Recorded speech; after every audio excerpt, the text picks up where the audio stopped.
Good morning, happy Wednesday, Instagram, Facebook. This is your boo girl, Boo Tiffany, coming to you. We are halfway before we get to the weekend. Today, I want to talk to you about real friendships. You know, there's a story in the Bible about this guy that he was paralyzed, and he had all of these friends, and they heard that Jesus was coming to town. His friends, they heard that Jesus was in the area at this house. It was a lot of noise at the house.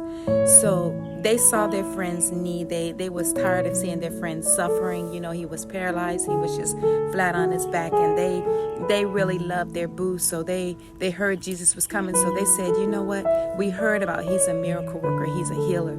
And our friend is in desperate need, and he's our friend, and we care about him. We love him so much.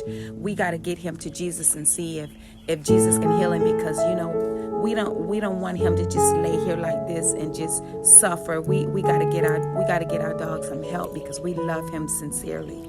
So these guys, they got their friend on this little cot, and they all carried him. They didn't have a car back in those days. So their love was so strong for their friend. He was paralyzed, and they were desperate. So they carried him all the way to where Jesus was. And by the time they got there late, because it was so many people. It was crowded out. And they're like, oh man, we're never going to get to Jesus, but we got to find a way. So they literally went up on the roof of the building, and they tore a hole in the top of the roof, and they let their friend down through the roof and placed him right at the feet of Jesus.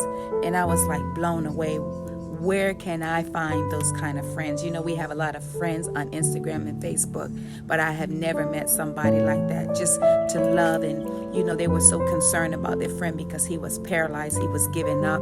He was going to die in that situation. And they were like, they had so much love and compassion, and they moved Jesus. When Jesus saw that they were like him, they had so much love and so much compassion, and they had so much faith in him. He was so moved. He healed this man. This man got an instant miracle. So we have to have love and compassion for one another. And when we see our friends or our loved ones, or, you know, people we meet on social media, they're going through things, they're discouraged, they're sick, they're afflicted, we have to get them to the feet of Jesus, because there's healing, there's deliverance, there's what they need. So let's just have that kind of love for our friends. Let's have that kind of concern. I'm meeting so many people on Instagram, and I love them with all of my heart. I currently met a friend that's paralyzed, that was in a serious accident, and I've been believing God, and I've been praying for my friend that he will get healed, and God will restore him. His life is a testimony just for him living. So let's love like that, and you guys have a blessed day.